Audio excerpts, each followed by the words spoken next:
see if I can get him to.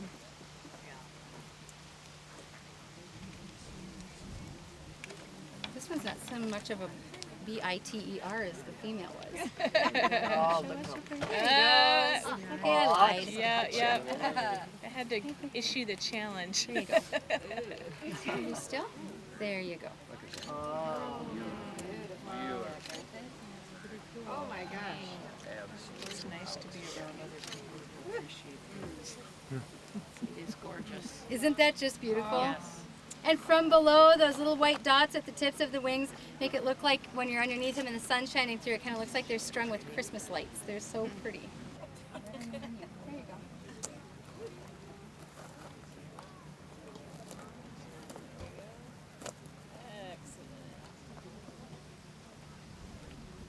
He's so pretty. Yeah. Oh, so sweet. All right.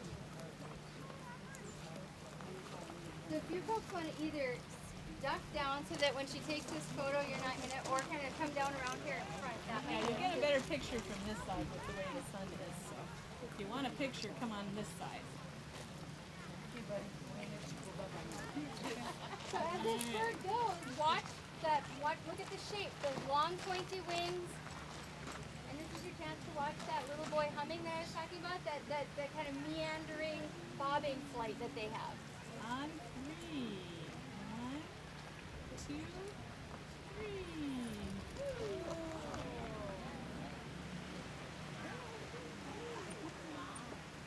Right here. So now you can see the Christmas lights.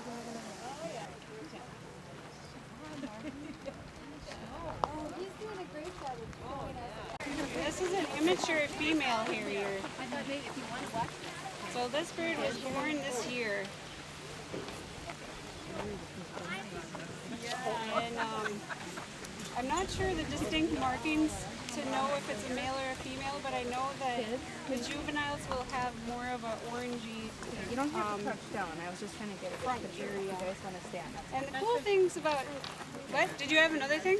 No, Because I don't really know about how to tell them apart. oh, the female is the one with the chocolate brown eyes. Is Okay. immature. Yeah. Okay, the immature female will have a very dark chocolate brown eye, and as they get older, their eyes will change more yellow, I'm pretty sure. Yeah, they change into more of a yellow color. And this bird is primarily hunts low over open fields. And the one especially cool thing about harriers is that they have a facial disc like an owl. So they hunt with their hearing primarily. Can everybody see the facial discs on there? Let's see if I can get her over this way. Thank you. Can you guys see too? And these birds have extremely long wings to help them soar over the fields. Now they'll start back. We can see them as early as March or April coming back. Again, it depends on what's happening with the weather. They're going to be a little later because the reptiles tend to be a little later coming out.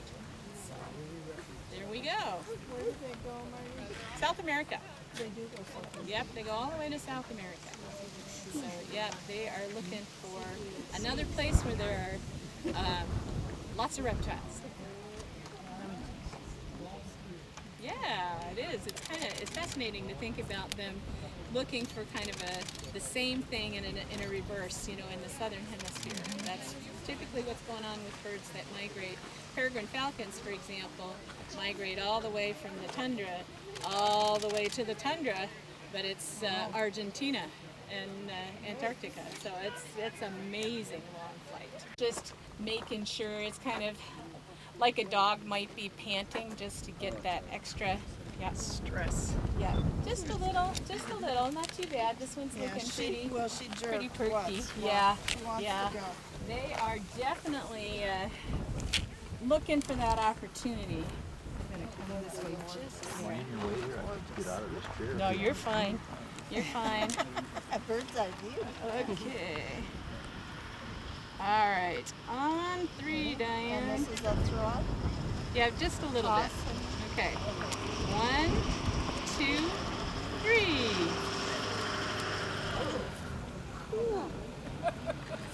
Excellent. First row. sometimes these really big birds, they start to move forward and you have to fix your grip. Your hand gets to cramp up a little bit. But it's worth it. Does anybody know? Come on in. You can come in closer. I just did 2 school groups, so I hope my voice holds out here. Does anybody know what kind of raptor this is? Harrier? It's not a harrier. It's a red tail. And harriers will have the little facial disc like owls have. Okay. So this is a red-tailed hawk. See how long it's stretching its neck like that? Raptors have 14 vertebrae instead of our 7. So they can do amazing things with their body as they keep their eyes on their prey. Raptors, red tails are in the Buteo group. They're the ones with big soaring wings. They're going to be out on the big air, the big thermals. They'll be riding. They'll be circling up in the sky. You'll see them. A lot of them starting down in like the farmland in southern Minnesota. Wings to go circle around fields and open areas to look for their food. You'll also see them perched on telephone poles or utility poles or trees in the winter. They do not migrate real far. They don't, because they eat things like rabbits and rabbits that will still be on top of the snow. Yeah. So in the winter, you'll see them in the tops of deciduous trees, in the branches, sitting there. Oh, I was going to show you something else about the wing here. When you see a red-tailed fly, it's got this dark marking right here, and that's called the patagial mark. Often you can see that. The other thing it has down here by my pinky finger is a wrist comma, that marking on that part of the wing. So if you see those 2 things, you're probably looking at a red tail. I don't know. Not very. I mean, they have hollow bones so that they can fly. Maybe? A pound of butter? Maybe. That's hard to gauge. I don't know. I don't know. I can just tell it's very strong. Yeah. Yeah. Big and thick. So these guys are going to be coming in on a big rabbit from above. And so the prey is fairly good size. Their feet are pretty good size. If you have an accipiter, the woodland hawks, they're going to be eating songbirds, and their legs are really thin and maneuverable, so they can come and chase after little birds as they're flying. The only bird that has this number, and that's how we collect all our data, is by this band number. Do their eyes change color as they mature? This one, I believe they get darker. And the accipiters, it goes from yellow to orange to red as they age. I think this one gets darker. What's the typical lifespan? That I don't know either. That's one of the things we can learn from banding, but right offhand, I don't know. Margie might know. When does the red tail mark? The red tail, after the 2nd year, I'm pretty sure. It does not have a red tail right now, but after the 2nd year, it has a red tail. Margie?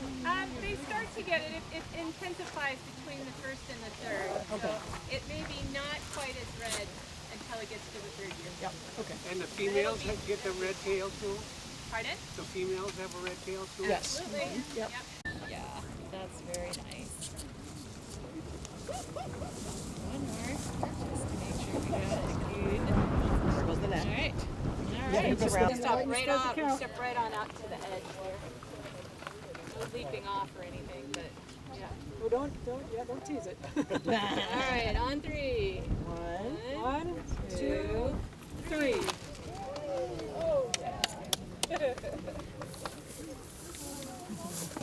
Come back, I want to take you home.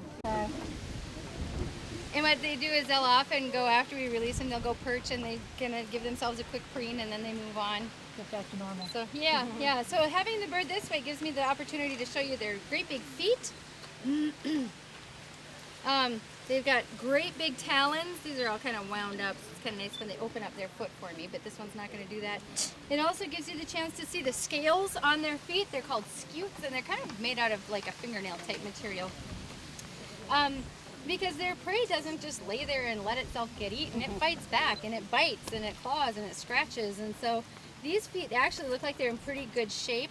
Sometimes we get feet that come in that are just all beat up and full of bruises or scars and scabs. And tailed hawks are part of the Buteo family, and the Buteo family is super mellow. They're just really quiet.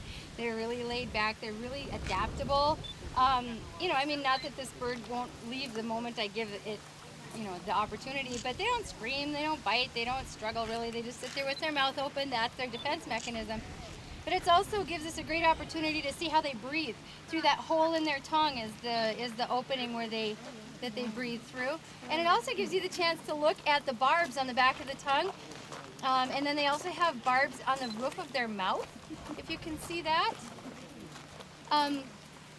They're not always eating dead stuff. And so that dead stuff, you know, if they're or the live stuff, you know, is trying to get back out. And so all of that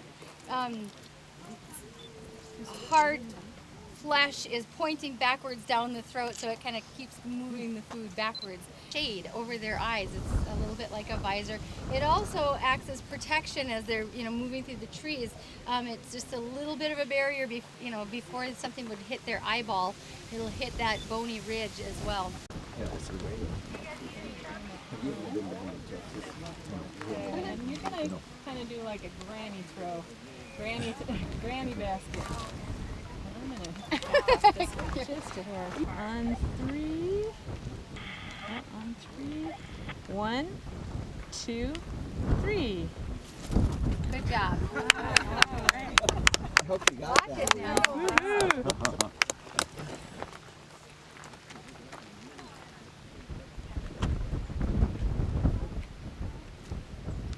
Okay, that's almost 12.